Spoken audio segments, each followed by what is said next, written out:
With new, gentler scented Clorox disinfecting wipes, clean finally smells as good as it feels. On everything from lamps to ceiling fans. Even on your kid's toy shark. Oh, ouch. Clorox disinfecting wipes. Now available in... Ooh, crisp lemon. Find it on Amazon. Clorox. Clean feels good. Dripping in gold? That's cool. Dripping in Velveeta's supremely creamy golden cheesiness? That's respect. Elevate your drip with Velveeta's range of outrageously delicious dips and dishes. Shells, cheese, melty blocks, and heat and eat queso that go all in on indulgence. Flex on your fam with a creamy, cheesy masterpiece and go all in on what you love with Velveeta. Respect the drip and satisfy your cravings. Bring home the drip with Velveeta. Part of the reason I started writing the novel was because it was at a time when we were becoming more aware of the amount of money that Russia was spending on covertly trying to influence foreign governments. And it was also the time, I think, that we became aware of the Trump golden shower supposed tape and the idea that Putin was using that to coerce him. And also, it also came from the Jeffrey Epstein case. And you'll remember there were allegations that he had been recording royals, politicians, important people with young women and then using those videotapes to blackmail them. Now, that has been disputed, but it gave me the idea that what if shady organisations were using compromat-type material to infiltrate the British government?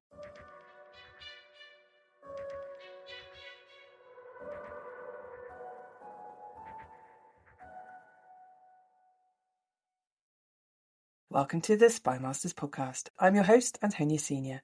I'm a writer and a journalist, and my mission is to bring you all the best writers talking about spies, fact and fiction, historical and contemporary. We've got some incredible guests coming up, including David McCloskey, the top spy writer and host of the brilliant podcast, The Rest is Classified. We've got Joseph Finder talking about his new novel, The Oligarch's Daughter, and Claire Hubbard Hall on her fantastic new history of women in intelligence. So don't miss an episode. Follow us, subscribe, tell your friends. In today's episode, we're talking to Anna Sharpe about her brilliant new political thriller, Notes on a Drowning. Anna Sharpe is a pseudonym for award-winning historical fiction writer Anna Mazzola, and I've long been a fan of her work. And we're going to talk about her switch to contemporary fiction. We're going to talk about politics, the deep state, and dodgy Russians. So here's me talking to Anna Sharpe. Anna, thank you so much for coming on the Spymasters podcast. It's brilliant to have you. Oh, thank you so much for inviting me. So we're here today to talk about your new book. It's a bit of a departure for you, Yes. Notes on a Drowning. Now, I should explain to my listeners even, that this is kind of tangentially a spy novel. It's a political thriller, but it kind of touches on issues of the deep state, and there are some ex-spooks in there, and there's sort of lots of shadiness and dodgy Russians. I think any book with dodgy Russians is basically an espionage book. So why don't we kick off? Anna, could you just tell us a little bit about the book? Tell us a little bit about who's where, doing what when it opens, and give us an overview. Yeah, sure. So as you say, this is a departure from because I've previously written, which is how I think we met originally, is writing historical fiction. So this is my first modern novel, although in my mind it's set in 2015. And yes, it's sort of a legal political thriller in that there are two main characters. The first is Alex, who's a legal aid lawyer, and she is instructed on the inquest case in relation to a young woman who's found drowned in the Thames, Natalia.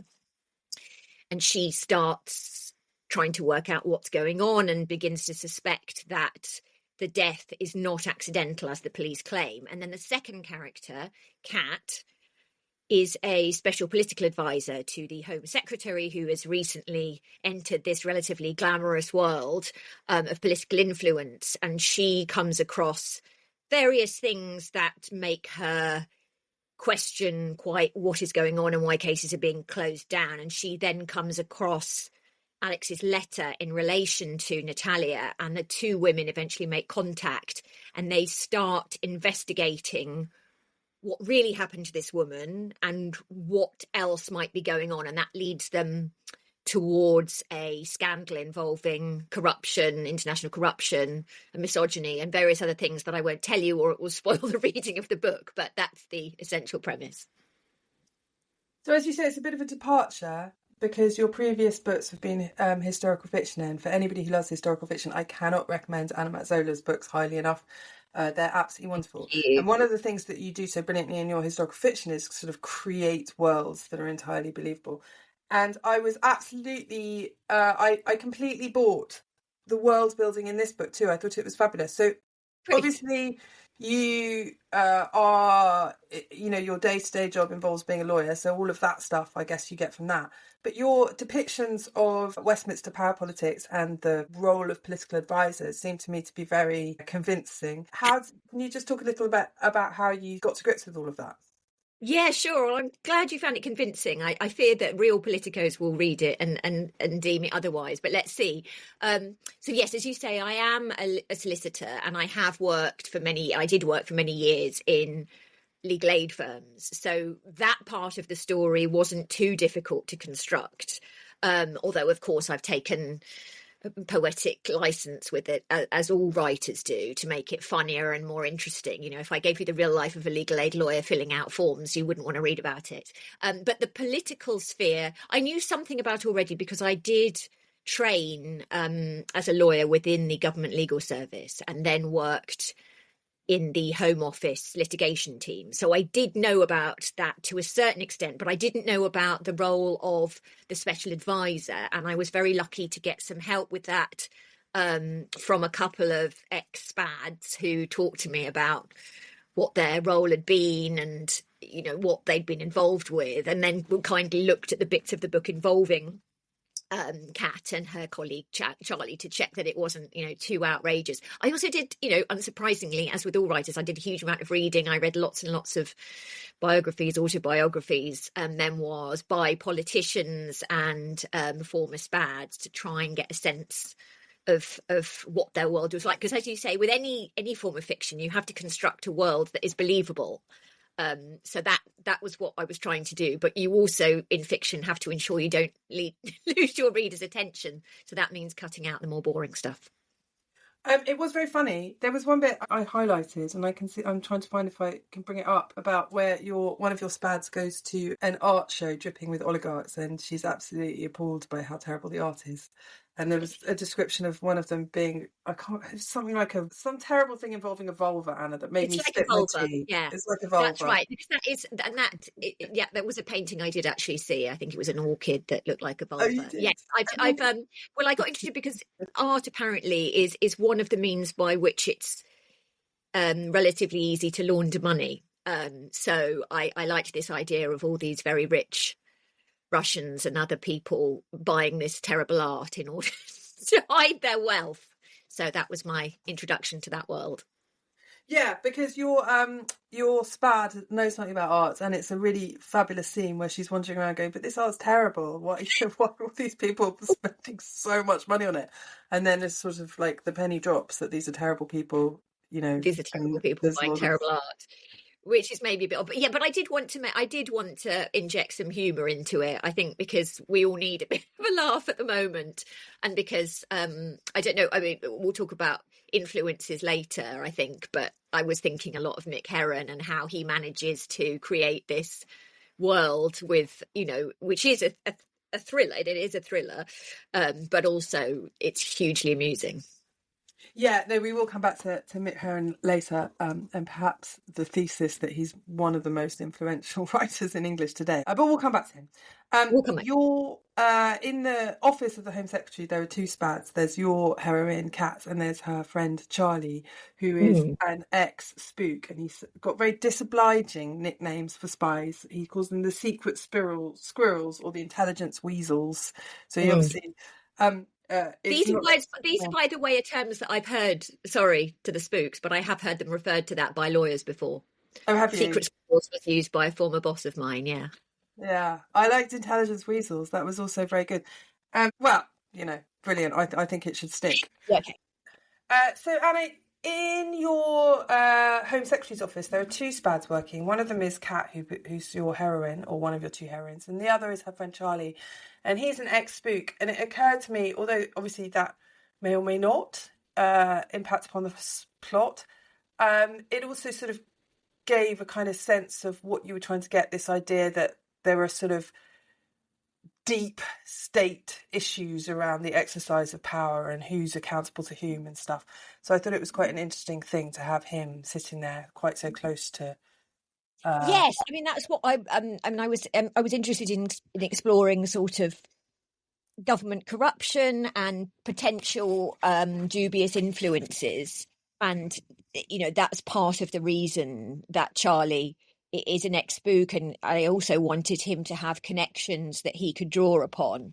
And it was also a chance for me to make a Mick Heron joke as well, because I talk about Charlie's become a spad rather than a spook because he's made some terrible mistake, and he says that if Slough House really existed, he'd be in making tea for Jackson Lamb. Yeah, I ran that past Mick Heron and he was happy with it. Yes, but I was I mean, part of the reason I started writing the novel was because it was at a time when we were becoming more aware of the amount of money that Russia was spending on covertly trying to influence foreign governments. And it was also the time, I think, that we became aware of the Trump golden shower supposed tape and the idea that Putin was using that to coerce him. And also it also came from the Jeffrey Epstein case, and you'll remember there were allegations that he had been recording royals, politicians, important people with young women and then using those videotapes to blackmail them. Now that has been disputed, but it gave me the idea that what if shady organizations were using compromat type material to infiltrate the British government. Right. Yeah. And it's quite a difficult book to talk about because I really don't want to give anything away. But it's quite interesting to hear that those were your influences in coming to write it. So why were you moving away from historical fiction and towards something more contemporary in the first place? Well, I'll give you the honest answer to this, which is at the time I came up with the idea and started writing about it. Started writing it, I was trying and failing to sell my third historical novel, and I think we went on submission with, and that was The Clockwork Girl, we went on submission with it in lockdown, which was of course a terrible time to go on submission with anything, and it took a very, very long time to sell. And I thought, well, this is probably the end of my historical career. I need to write something else. What am I interested in and what can I do? And of course I'd been a solicitor. I knew that world, and I was, as you know, I work with survivors of male violence, and I was interested, particularly, therefore, in the Epstein case and the abuse there. So I was thinking, I'm really interested in writing something to do with that, but also to do with governments and how criminal organisations could leverage power within government in the way that has happened in Russia. So again, as you say, it's difficult to talk too much about it without giving away the entire plot. But those were the things that sort of, made me start writing that book at that particular time. And then, of course, The Clockwork Girl did sell, and in fact, it's my book that's done the most, it's done commercially the best. But that's why I started writing it. And I think it's always useful to have a few strands as a writer, a few irons in the fire, because you never really know what's going to take off and what isn't. It did occur to me reading it, though, that it's a book of many layers, and one of the layers, obviously, we talked a little bit about is the kind of, it is actually really quite funny in parts, and there's a lot of kind of lightness and humour. But there also struck me is that underneath it there was a sort of a bit of kind of authorial fury at the idea of people getting away with really horrible shit all the time. And I wondered if that is something that that was I right to pick up on that? You absolutely were right, yes, and I am, and I mean, and that is my day job, is dealing with people who continually get away with things that they shouldn't get away with. The trickiest cases are the powerful men who people believe and who people are unwilling to challenge. And of course, we see that again and again in our society. And, again and again, the cases come forward. Mohammed Al-Fayed is the latest.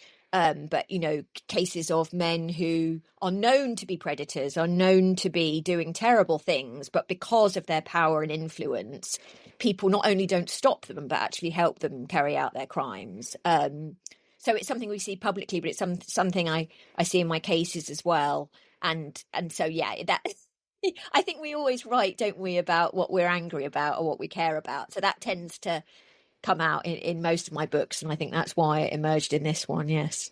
Do you think it was there something satisfying about giving a fictional treatment to something that you are engaged with in a way that's sort of more I guess challenging or more heart-rending on a day-to-day basis? Yes, absolutely, because and that's part of the reason we read fiction, isn't it? Because actual life is very complicated, and there are rarely any real resolutions. And certainly in criminal cases, which is what I'm dealing with, there are rarely any neat endings. There's rarely, all-out justice where a survivor comes out feeling that they've been validated, and often there's the complete opposite of that. So it's nice in fiction to be able to control that environment and tie things up. Although I tried to do it not too neatly in this book. I didn't want to suggest that, these issues which are endemic could ever be properly resolved. But there is, the bad guys do get their comeuppance to a certain extent, because this is a thriller. And I think if I hadn't done that, people would have been complaining about it, because people who read crime and thrillers are expecting there to be a resolution at the end of the book. In Walmart's Who'Knewville, everyone ready their cart. Amazing Black Friday deals are about to start. Online and in the app, such great deals to explore. Everything you love, from tech, toys, and more. The days to save and the ones to remember. It's only the 25th to the 30th of November. Set your alarms. Don't miss out. These deals are epic, without a doubt. The Who's are all ready, but are you? Walmart Black Friday deals await. Who knew? Oh, Hilton stay. Your beds are soft and cozy. No lumpy couch, no stiff futon, no shower line at crack of dawn. Oh, Hilton stay, oh, Hilton stay. When you want holiday comfort you can count on, it matters where you stay. Enjoy comfortable rooms and friendly service when you stay with Hilton instead. Save up to 25% this season when you book with Hilton. Hilton for the stay. Terms apply. I think you definitely avoided the kind of too neat stuff. There was some messiness, but there's inevitably, as you say, with a thriller, like there is a kind of beginning, middle and end. There has to be. And I guess in your day-to-day life, there isn't often quite such a neat structure. No, it's usually a mess. And obviously that's hugely distressing to all part, everyone in the criminal system is messed up by it. The defendant, the survivor, the witnesses, because it tends to be an increasingly a long, drawn out process with lots of complications in the middle and often no proper resolution. And of course, in a way, I'm contributing to people's misconception of what life is like. And I think people often come to the criminal justice system expecting it to be as it is in TV dramas, and particularly US TV dramas. And of course, in real life, it's absolutely nothing like that. I did get the you paint a slightly dismal picture of the sort of shoestring nature of a lot of this stuff, and the fact that there's not much funding, and that there's people slipping through the cracks because there's just not enough money to represent them properly. Or and I thought that was interesting. Sorry, but that is the truth. I had a whole paragraph in there about lack of funding for inquest, and I thought, you know what, no one wants to hear this. I'll take it out. But yes, I do make a thing about, I do continually refer to the fact that, firms are falling apart and people aren't getting representation because of the lack of legal aid, which is true. And, it is also true that, in this book, when Alex first gets the case, because she is a colleague, essentially coerces her into taking on this case pro bono for free, and she starts doing it, but then she is under huge pressure from her boss to not do so much free work because the firm won't survive. And that is real, and that is pressure I was under myself because I worked for human rights firms where the cases we want to be doing, of course, are the ones where people have been dreadfully treated and deserve justice. But also the only way the firms can survive is by taking on the cases by the people who can pay. So it's a different, a difficult balancing act. And it must be very difficult in your day job to balance that, because obviously the ones who need your help the most are by sort of definition the ones who can't necessarily pay for it. Well, exactly. And there's a line in the book where the manager says, we're looking for oligarchs, not trailer parks. And while no manager ever said that to me while I was in private practice, there were increasing number of oligarchs versus people who had no money. And, that is the reality. I mean, fortunately, I'm not in that situation anymore because I now work for a charity. I work for the Centre for Women's Justice. And the cases we take on are those who have the most need. So that is, but we are a tiny charity who can only assist so many people. And the same applies to most of the sort of organisations helping people. Anyway, I won't drone on about. No, but I will. Sure, I'll put the Centre for Women's Justice in the show notes. So anybody who feels like they can donate a little, that would be a lovely thing. Yeah, please do. Thank you. And the case. So at the heart of the novel is this young woman who has come from abroad and is found drowned in the Thames, and it's all very murky about what happened to her. Is any of what happened to her kind of based on your real life experience, or is it all? No, I didn't. I wouldn't want to use real cases. The idea, I'm trying to remember how I came up with the idea of it being a drowned girl who was at the centre of it. And I can't actually remember it because I have a terrible memory and it was so long ago. I think it is true, and it does come from my experience, that inquest cases often throw up issues that wouldn't otherwise have come to light, which is not very surprising, is it? If you start investigating how someone died, you then start looking at how they lived and how they lived before their death, and organisations that may have failed them, people that may have led them into bad situations. So that I suppose is genuine, that idea that the inquests often do lead to the truth. But no, the case itself was entirely of my imagining. Yeah, and then the sort of murky government cover-up element of it, which I guess is the bit that it's a little bit harder to talk about because otherwise we don't want to give stuff away. But it's also the bit that involves the spying, so that makes it quite tricky balancing act for a spying podcast, Anna, because it makes it sound like we're just chatting away. I don't know. Spies are murky by their nature, aren't they? They have to... Yeah, that's true.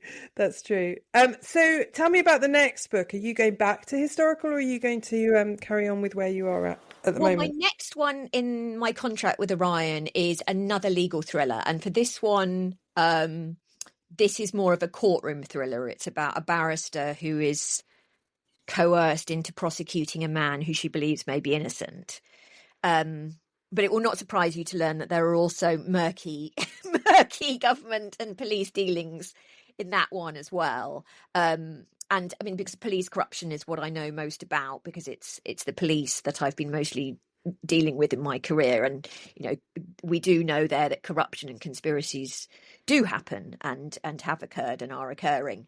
So that's something I'm interested in exploring. And after that, I don't know. I'm working out at the moment what I should write next. I mean, I would love to return to historical because that's my true, where my heart is. But as with all writers, we all have to work out what's going to be realistic commercially. So I need to work out, can I have another crack at historical, or do I need to try something else altogether? So I've got various ideas, but the first thing I'm going to write, as I think I've mentioned to you, is a script, which is about spies. So I'm going to write that. And then if it works out, I can come back on the podcast to talk about that. So your script's about spies, and obviously you've got spies in this one. What do you think, as somebody who's been off peddling in different waters, but now coming into this world of kind of espionage writing, what do you think is the reason why the world of spies is so persistently alluring for writers? I think partly it's the moral complexity, isn't it? And I'm thinking of Le Carré, who obviously did that so brilliantly. It's the the fact that these are government agents, but they're often having to make terrible decisions and do terrible things, and often without proper oversight, which I think is real. They're left to sort of fight these cases without proper rule books, and that makes for very interesting characters and very interesting fiction, I think. At least that's what appeals to me. And then, of course, there's running about with guns and stuff. Yes, but I think you're absolutely right. I think it's exactly that. I think it's the moral complexity of operating sort of half in the shadows, half within the law, and the fact that if you're a writer who's interested in character, those kind of operations take a toll on a person's soul, for want of a better word. Yeah, absolutely. And that's always going to be a fascinating thing. So you are one of the most diligent readers and researchers I know in the writing community. So when you were researching this and thinking about your move into contemporary fiction, who were you reading and who was influencing you? What was happening? Oh, well, yes, you're right. I do a lot of reading and research, but that, Tony, as you know, is because it's easier than doing the writing. I love doing the research and I love finding out about new worlds, and espionage is, of course, a particularly interesting one, although very difficult to find out about, as you know. So, I did a huge amount of reading, both fiction and non-fiction. I guess in terms of the non-fiction, I did a lot of reading about Putin and Russia and influence with foreign. I loved. Have you read Putin's People by Catherine Belton? I have, an amazing book. Yeah, so good. That was particularly influential on me, and explaining that how the Russian government works, and how it's come to be essentially a conglomeration of different sort of mafia organisations and criminality, and how that's infiltrated London. And there's a bit in Putin's People where a Russian tycoon says, in London, money rules everything. Anyone and anyone can be bought. The Russians came to London to corrupt the UK political elite. And that's what I've sort of tried to show in my book about how sections of London have been bought up by, that mafia state. So that was, I did a lot of reading of non-fiction about spies and also about the deep state and government. And as I say, I read a huge number of biographies. I read by all sorts of people I didn't think I'd read about, David Cameron, for example. But, it was very interesting insight into how government works. And then also I read a lot of fiction, of course. And we've talked about Mick Herron, and his Slow Horses books are, as you say, a huge influence on so many of us, and the amazing TV series has now only spread that influence. Do you think let's just dig down into that a little bit, because I do think he's going to be kind of epochal, like in terms of how people see sort of fiction writing in this world before Mick Herron and after him. So what is it just they're particularly good, or do you think it's just there's something else going on about why Mick is so influential to so many people? I mean, it is because the prose is just so excellent, and I've read those books twice. Don't tell him because he'll get a big head, but I just think the prose is so immaculate, and I just love the way he moves between different people's heads, because it's one of the things you're told not to do as a beginner writer. Don't head hop, but he does head hop all the time, but in the most clever way. So I think it is partly the prose, and it is partly these fantastic characters he's created, but it's also the world in which, yes, it's spies and it's espionage, but it's also extremely human, and very funny.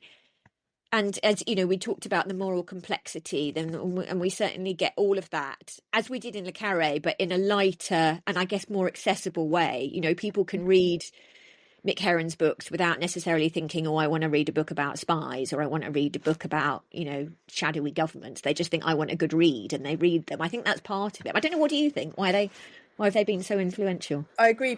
It's the quality of the prose and the characters is like fantastic, and they're just genuinely funny. And I think obviously Jackson Lamb, but I mean I'm a big Roddy Ho fan. I think Roddy Ho is one of the best.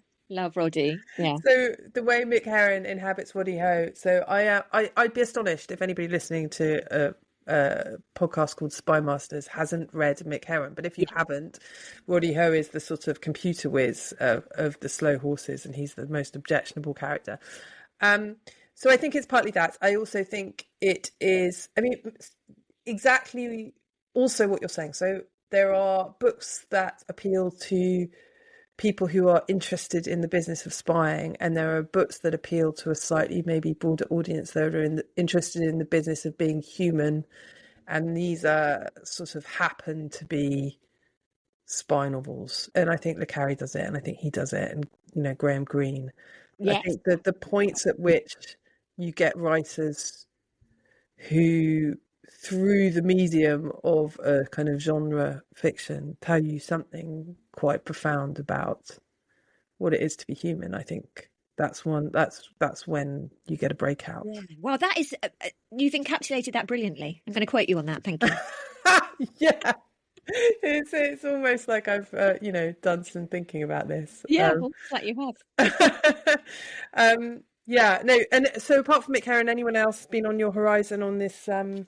Robert Harris is another of my true loves. I just think he's amazing. And the ghostwriter in particular, or the ghost, what was important in this book, because of course it's a politician and it's corruption and spies. So that was a big one for me. And again, I just think his writing is extraordinary, because again, he's giving us really believable, complex characters, but in a thriller context. So they're books that people do buy and pick up and read very quickly, but they also tell us something about what it is to be human. So I think similar. And then sort of more recent things I've read. One that I've read lots of sort of more recent spy thrillers. The one that really stood out for me recently was The Shame Archive by Oliver Harris. I don't know, have you read that? No, I haven't. This is a new one. It's really good. It's one of those books that should have been bigger. I think it was like a Times Book of the Month or something, but it's really excellent. And that again delves down into what happens when information is being used as currency. It's a really interesting book. So yeah, lots of fiction, lots of non-fiction, and then of course my own strange imaginings. There is a sort of interesting thing about writing contemporary stuff about any of this, though, that obviously in your career as a historical fiction novelist, you haven't had to contend with this particular problem, which I think faces spy writers like currently, is this issue of how much of the current actual business of spycraft is technology.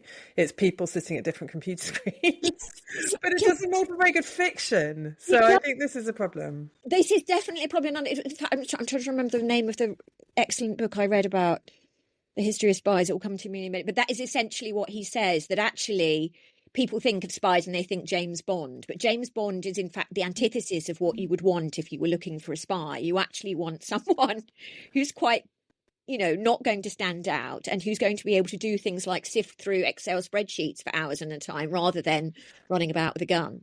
So yes, I think a lot of it, if you were to render it in fictional form in its true sense, would be pretty boring, because it would just be people sitting at computers, which is, of course, what we read to get away from. Yes, no, exactly. I mean, our lives are sitting at computers, so exactly. The last thing we want to do is read about. We don't want to know, and that's why I love that Slow Horses, that first episode of Slow Horses starts with River just running. Yes. That's what we want people running towards potentially dangerous situations. We don't want someone sitting looking at an Excel spreadsheet. No, I think that's very true. I think maybe we should put that in the kind of advice booklet for young writers. Yeah, have people running. Not start with an Excel spreadsheet. Yeah. So actually, I'm just thinking about it. Do I mention Excel spreadsheet or is it PowerPoint? I definitely mention one of them, so I apologise. It's a mention. You're allowed a mention. Yeah. Anna, on that note, on the note of Excel spreadsheets, I think that's where we should finish in case we deviate into the horrors of. I want people to associate my name with Excel spreadsheets. I think that's what I want to read. Pick up that right now.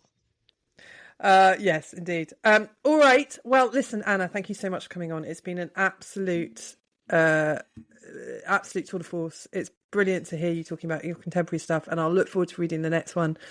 So thank you very much. No, thank you so much for having me. Thank you for listening. Don't forget to follow, tweet, spread the word so that we can keep bringing you more brilliant writers talking about spies. Don't miss an episode of the Spymasters podcast.